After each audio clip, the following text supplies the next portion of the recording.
I hope everyone is doing well today. I'm Christina Denny. And I am Chardelle Moore. Welcome to our Facebook Live with GBMC Healthcare. It's Breast Cancer Awareness Month, so today we're getting expert advice on when to start getting mammograms and treatment options. So important, ladies and gentlemen. Yes, everyone. This is information that we should keep in mind year-round. Definitely. We're joined by Dr. Sara Fogarty, breast surgeon with the Sandra and Malcolm Berman Comprehensive Breast Care Center at GBMC Health Partners. Hey, thank you so much for being with us. Thank you.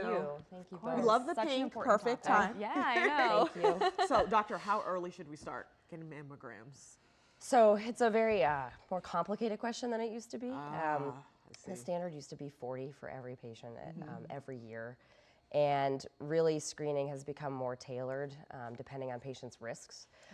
Recommendations currently are talking about starting at 45 every year until age 55, then potentially every other year.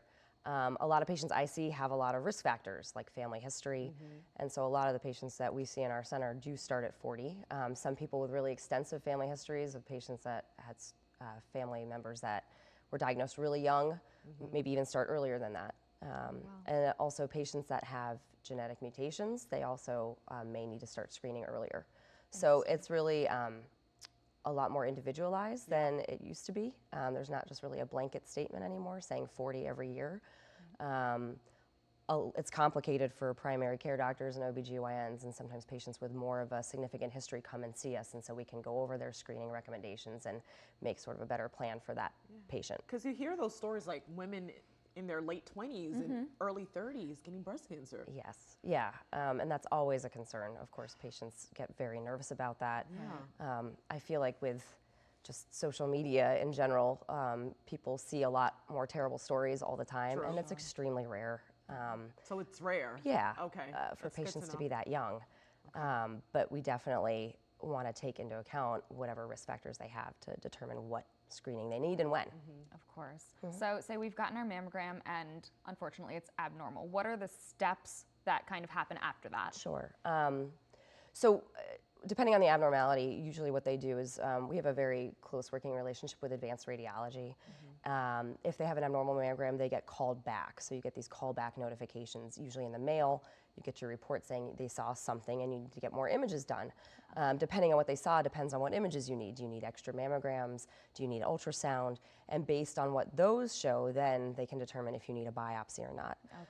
A lot of our patients I see before the biopsy gets done to kind of review their radiology results, maybe get a second radiology opinion to decide if we really need to do that biopsy. So that happens a lot, especially with women getting their first mammogram at their baseline mammogram.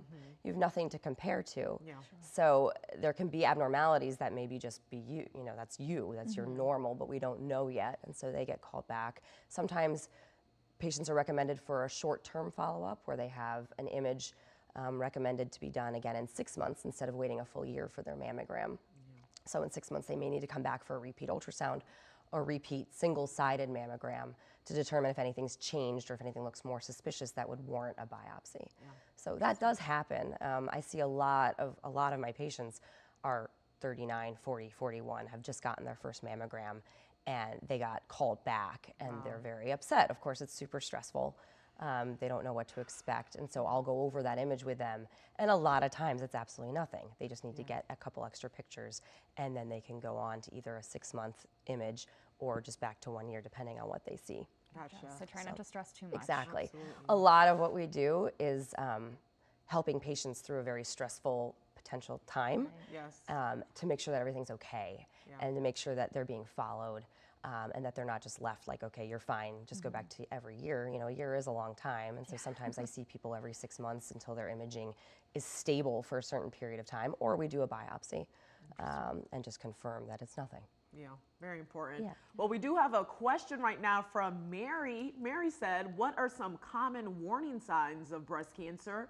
Who should you see if you notice a warning sign? Thanks, Mary. Sure. So I tell patients that are at higher risk to look for things, obviously, like lumps, changes. It's really about self-awareness and understanding something is new for you. You know, breast exams can be very stressful for patients. A lot of patients don't do them because they don't know what they're feeling, and it makes them very anxious. A lot of women that are younger, that are premenopausal, have very dense tissue and have very lumpy tissue, and that can really stress people out. So I say it's really about self-awareness, understanding if something is new for you. So skin changes, skin thickening, skin dimpling, nipple retraction, nipple discharge, bloody discharge really, lumps under your arms, any new lump, breast shape changes, anything like that is something you should alert your doctor to and be seen for. And you can call your primary care or your OBGYN to be evaluated, because they can do a breast exam and then determine what steps are needed next, and usually that is imaging. Are the signs the same for men?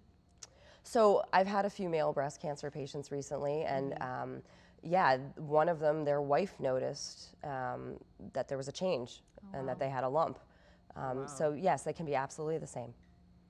That's fascinating. So men, you need to be checking yourselves as well. And of course, men aren't recommended for any breast imaging. Even the men that do have a genetic mutation, I do see men that have one of the BRCA mutations, and I examine them usually once a year, and then their primary care doctor examines their chest and actually looks at them. But there's no imaging that's required or recommended at this point unless there's a finding. So it's really just, for women, of course, it's harder. There's more tissue there, so it can be harder to feel things. It's really about getting used to how you feel and look and understanding if something's new. Very good. All right, so we did have a question. I think we're going to come back to it in just a second. So let's just keep moving right along here. So if somebody has gone through treatment, they've had a mastectomy, can there still be issues after that? Yeah, issues with cancer recurrence? being recurrent. Yeah, exactly. Yes, I mean there can be. It's complicated, I'm but sure, yeah. you know, We'll with try to- patients that get mastectomies, yeah, there's always a risk that there can be a breast cancer recurrence. No one can remove every single breast cell. Facts. And so you can get a recurrence, and it does happen. And that recurrence is in the chest wall or the skin. If they've had reconstruction, which most of our patients we recommend have reconstruction, you know, you can find a lump. It's usually found pretty early, or, you know, when it's small, because you don't have there's no tissue there anymore. It's a reconstructed breast, and so the area that it can be in is really right in front, anterior. So yes, you can absolutely have to deal with a cancer recurrence after a mastectomy. But it's something that, you know, initially, you know, everyone's following you, all of your doctors, your team of doctors are following you and examining you. Some patients don't realize that after they get a mastectomy, you don't do screening imaging anymore because your breast tissue's gone. Oh, wow, I And didn't know that. yes, Okay. so that also is something that you're just examining them. That's all we really do to follow and watch them and make sure that nothing pops up that is a concern. So how long is the recovery process? Recovery process Yeah. after a mastectomy? Well, it depends on what type of reconstruction you have. So we offer a lot of different types of reconstruction, either with implants, tissue expanders, then to implant, versus a patient's own tissue, which is called a flap reconstruction. So it really depends on what you're doing, but the surgery itself takes us usually between 3 and 4 hours. They're in the hospital overnight, sometimes longer if it's a flap reconstruction. Recovery can be anywhere from 2 to 4 weeks. Patients usually do very well. That's good to It also know. depends if it's both sides, one side. So there's a lot of factors that play into that. It is a big surgery. Yeah. Yes, of course. And, you know, we really pride ourselves on doing as much breast conservation as we can, meaning lumpectomies. Our rates of mastectomy are pretty low. I think last year was about 25–30%. That we do, and we really try, the standard guidelines now for stage 0, 1, and 2 breast cancers are really that you should be doing a lumpectomy. So, you know, to medically need a mastectomy is not that common. Well, that's good. That's good to hear. Absolutely. Yeah. And so I want to jump back into that in just a second, but we do have a follow-up question from Mary, and Mary asks, who should you see if you notice a warning sign, your primary care doctor, OBGYN, or a breast specialist? Ah, good question, Mary. Thanks, Mary. So usually I would tell people to go see their primary care or their OBGYN, whoever they can see quickly about this, because they want to get evaluated and examined. And most primary cares and OBGYNs can absolutely order appropriate imaging. And then if those imaging findings are concerning, that's when I would say either a biopsy or a breast specialist should come into play to examine them and then figure out what needs to be done. Obviously, a lot of our patients come to us with already having a diagnosis of breast cancer. Some of them get worked up by us too, so and they have a significant finding on their imaging, and then they get sent over to us too. So usually if you just notice a lump, I would say call your primary care or OB/GYN, someone you have a relationship with, to evaluate you and get whatever imaging is required. That's very good. So I want to come back to what we were previously talking about. We talked a lot about mastectomies, but as you mentioned, that's not as common as we think it is. We just see a lot of it on social media. What are some of the other treatment options that you like to go to before, that might be necessary or in order to avoid that? So I know there's like chemo and radiation. Just kind of talk us through that. So it really depends on the type of breast cancer and the stage, and depending on that, what treatment is needed. So chemotherapy is not something that is absolutely necessary for every patient with breast cancer. In fact, we're saving a lot of women from getting chemotherapy based on new genetic tests we do on the patient's tumor to understand its risk factors better. And so it really depends. Some really more aggressive forms of cancer will require chemotherapy first. Some women that present with really large tumors, we can shrink down with chemotherapy first to allow for a smaller surgery, and we try to do that when we can. So there's a lot of options for treatment. Surgery and then treatment for your whole body, which includes chemo, which includes hormone therapy, which is a pill that a lot of women take. They're different pieces of the puzzle. So you need to, we take everything kind of piece by piece. Surgery, if we have such a large tumor that a mastectomy is really the only option when we foresee them, then chemo definitely comes to mind, and we have them see our medical oncology colleagues and try to see if that will help to allow us for a smaller surgery. But some of these tumors require chemotherapy, the HER2 positive tumors. So there's receptors that we test in every cancer to understand what type they are. And that's what a lot of people don't know. Just because you have breast cancer, there's a lot of different types. And that makes a huge difference in what we recommend for treatment. So if the type they have is a type that requires chemotherapy, they may need that first. They may not. It totally depends on how they present. So there's a lot of options for treatment. Some women I have, they get a small lumpectomy and that's it. Oh, wow. Some women I have get the whole kitchen sink thrown at them, and they get chemo and surgery and radiation and maybe even more drugs afterwards. So it really depends on a lot of different factors. So that's why I have a lot of patients come in to me saying, my aunt had a double mastectomy and chemo and radiation. You're telling me I don't need any of that. And so it's very, it's complicated. So we have a lot, our conversations with our patients are very thorough, and, and we go through everything with them to help them understand. We have another question, right, Christina? Yeah. Hey, Caroline. So Caroline said, what are your thoughts about implementing essential oils or other holistic options into their treatment plan? What are your thoughts about that, Doc? Sure. I have a lot of patients that that's very, an aspect of treatment that's very important to them. I usually tell them whatever treatment we recommend, if it's chemo, if it's surgery, that's the standard of care, that's what's been researched and proven. And that's what I would recommend. If they want to add things to that, some people have very specific ideas about what diet they want to follow, that they want their acupuncturist involved. That's fine. I just don't want it to interfere with the standard treatment. And I also, my medical oncology colleagues are very in tune with a lot of the different herbal supplements and oils that people are talking about. And so they know a lot of maybe the potential side effects with their drugs, with those, so that they can counsel their patients better about what they should avoid, what they can do. A lot of patients ask about that.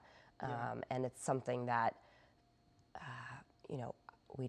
I don't study because it's not standard of care medical therapy, but it doesn't mean it shouldn't be something that can be part of what patients are doing. Good to know. I'm so fascinated. I just have so many questions like rolling around in my head. But I know we do have a question from James, and James asks, if you have a family history of breast cancer, should you get checked, and should you get checked earlier than the recommended 40-45 age? Sure.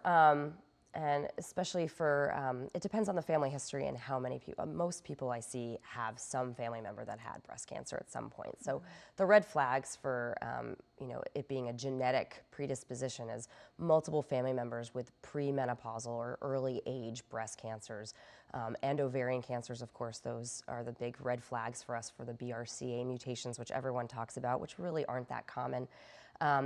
For males, obviously, it's a little bit different because there aren't screening imaging recommendations, but it's something that if you've had a lot of female or male, anyone with a male relative that's had breast cancer, it's something that you should bring up to your primary care doctor. They should be aware of, they should be examining you and potentially sending you to a breast specialist just to be evaluated further for your risk. But yes, it's definitely something that could impact your imaging when you start, how often you do it. A lot of my gene carriers, depending on what gene they have, are recommended for also annual MRIs on top of their annual mammogram. And so there's a lot of different recommendations based on the type of gene mutation they have, if they have a gene mutation or if they're just considered high risk because of their family history. So again, it's pretty individualized. Gotcha. But it's something that your primary care should look at, and if they're concerned because you have a very extensive family history, can always send to our breast specialist to look at. Gotcha. And we have another question from Samantha. Samantha said, I've heard that a pregnancy after 30 or no pregnancy at all after this age can increase the risk of breast cancer. Is that true? So there's a lot of factors that play into why people get breast cancer, and people always ask, why did I get this? And there's really no way to pinpoint one thing, but so a long time of unopposed estrogen, so people that get their periods when they're really young, go through menopause really late, and don't have these breaks, which is what pregnancy is, a break in your estrogen, that can slightly increase your risk. And so when we do our risk assessment models, there's a lot of computer models we use to enter in your data. So when I see a patient for a high risk evaluation, I take into account all of that information. How old were they when they had their first baby? Did they breastfeed? Did they, how old were they when they first got their period? Are they still getting their period? Did they do hormone replacement therapy? Has anyone in their family had breast cancer? Have they ever had a biopsy showing any abnormal cells, atypical cells? All of those things play in. Yes, not having any children can slightly increase your risk, but again, that's not going to be the reason you get a breast cancer.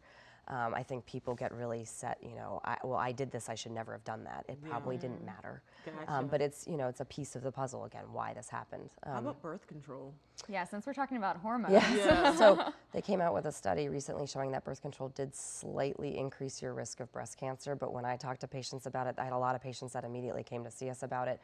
Oh my gosh, I stopped my birth control already. An unwanted pregnancy, or if you're using birth control for maintaining your, if you have severe endometriosis, if your quality of life is miserable because you can't take birth control, it's not worth it. So you take it and it's okay. So we try to be reasonable about all of these things. There's risks for everything. Everything you do can have risks. So you try to take it in stride.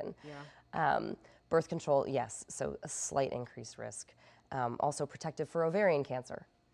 So, there's a lot of things that can increase your risk. It doesn't mean you're going to get a breast cancer. Yeah, clearly a very, very complex issue that we're talking about now. There's not like one set of rules at all. Right. No, I mean, there's guidelines that we all follow. The imaging question is tough just because it's changed again in the last 2 years or so, or 3 years ago. Yeah. And, a lot of people, it's confusing. And some people, whatever their gynecologist or primary care doctor is ordering, that's how they've been screened. So I have people that are getting screened every other year. And that's not to say that's not correct. That's fine. It depends on a lot of things, a lot of factors. So, doctor, what can we do to reduce our risk? Especially if, like, your family or something. So you can't help aging. You can't help your family history. But what you can do is eat healthy and exercise and keep a normal body weight. So it always goes back to the basics. Yep, higher BMI is an increased risk for all cancers, especially breast cancer. And so that's something that I think the recommendations are now 150 minutes a week of exercise. 150 minutes, I know. Yeah, so 5 days a week, 30 minutes to have, not just for breast cancer, but just in general, to maintain a healthy lifestyle and to increase your life span. Exactly. Yeah. Tell you, those simple things go a long way, literally. That's right. Okay, guys, so we have another question from Heather. Hey, Heather. If I've never had an abnormal mammogram and no family history of breast cancer, at what age is it safe to possibly stop doing annual mammograms and switch to a longer interval? Sure, that's a great question. It's something that I talk to my older patients about all the time. So obviously with really minimal risk factors and that she's never had an abnormal mammogram, that's all very good. We talk about when do we stop mammograms, 75, 80.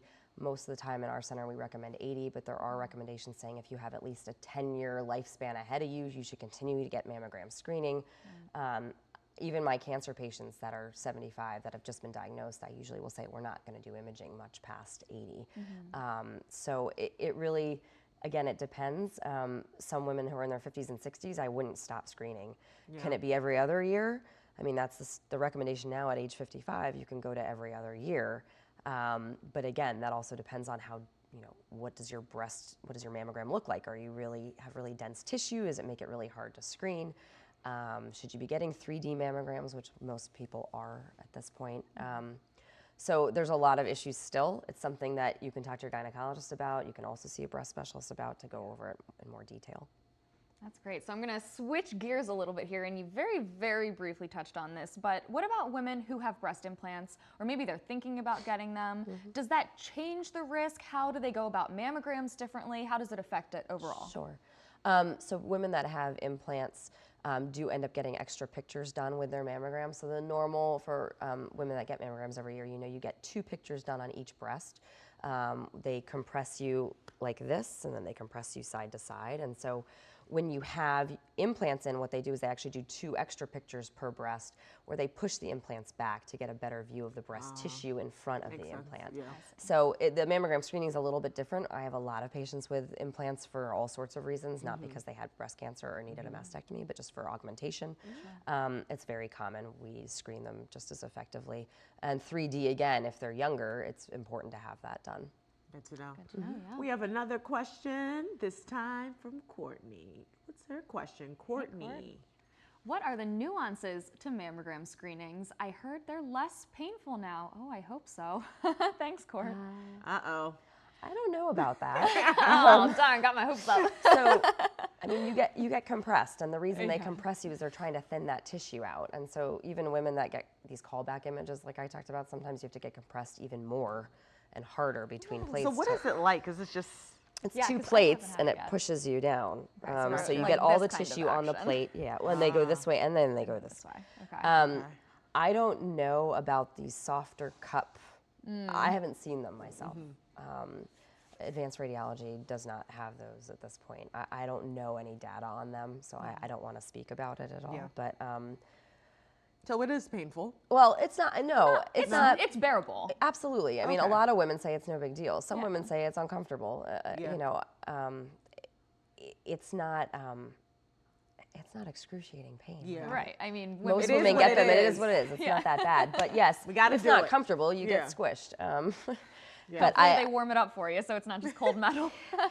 Gotta do what you gotta do. yeah. So you know, I don't know if there's gonna. You know, everyone talks about creating machines that are more comfortable, Right. but they do have to do that because the reason they're squishing you is to look through that tissue. Definitely. To make it easier to see through. It's an X-ray. We need to be able to see through that tissue to see if there's any abnormalities. So the getting compressed like that is important. Yeah. And those brief moments of compression are worth, Yes. you know. Oh my gosh. It The is peace brief. of I mean, this is mind. not like Jeez. this is very brief. Exactly.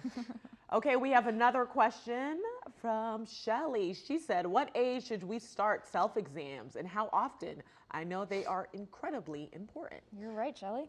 So I really tell women that, you know, even in college, Yeah. get used to how what I you feel and started. look because it's hard. And I have women that are 50 and 60 that say they've never done a breast exam, and it's hard to evaluate themselves because everything they feel feels lumpy, and they get very anxious about it. So I think the earlier the better. You shouldn't do it right before your period or during your period. You should really do it a week or so after your period ends. Your tissue's not maybe as lumpy, as dense, as hard to feel through, and not as sensitive. Some women have a lot of pre-menopause or pre-period symptoms like swelling and lumps and tenderness that get worse right before their period and then get better after. So it's not a good idea to examine yourself while that's going on. But once a month is what I recommend, especially patients that are high risk. They should be checking themselves out every month. And again, it's all about self-awareness and understanding if there's something new or different that's for you. They give you that card with those circular patterns. Exactly. I was just going to say, we've and that seen the stresses images. people out. Yeah. And I think I usually tell people, don't worry about that. It's really about self-awareness and understanding what's new for you. That's so good. And that's just really making what I sure, stress. checking both breasts thoroughly into our armpit area. Up into the tail of the breast, up under the armpit, Okay. underneath the breast, and then Yeah. looking in a mirror and making sure things look the same. Gotcha. Everything. Know your Symmetric bodies, findings ladies. are not going to be something bad. Yeah. Okay. Sisters, not twins. Right? We have another question. From Brielle. Are there any foods or behaviors that could decrease your risk of breast cancer? We talked about being healthy. So, eating vegetables, fruits, not a lot of processed foods, working out, having a normal, ideal body weight, that's all important. There's no proven diet to prevent breast cancer or for patients that have breast cancer. We have a nutritionist at our center that sees a lot of our cancer patients just to talk about what their nutrition goals should be, especially where they're getting treatment. And that's very helpful for a lot of patients. But there's a lot of diets out there, fad diets. It doesn't, there's no data showing anything is better or worse. It's all about being healthy, eating a well-balanced diet, exercising, maintaining an ideal body weight. Lifestyle changes. Yes. Yeah. Keep it simple. I know this is going to be really complex, and we could spend the next 4 hours talking about it. But I just want to kind of touch on the different stages that exist within breast cancer. Are there different levels of aggressiveness and severity? Just kind of a brief Sure. So overview of that. So staging.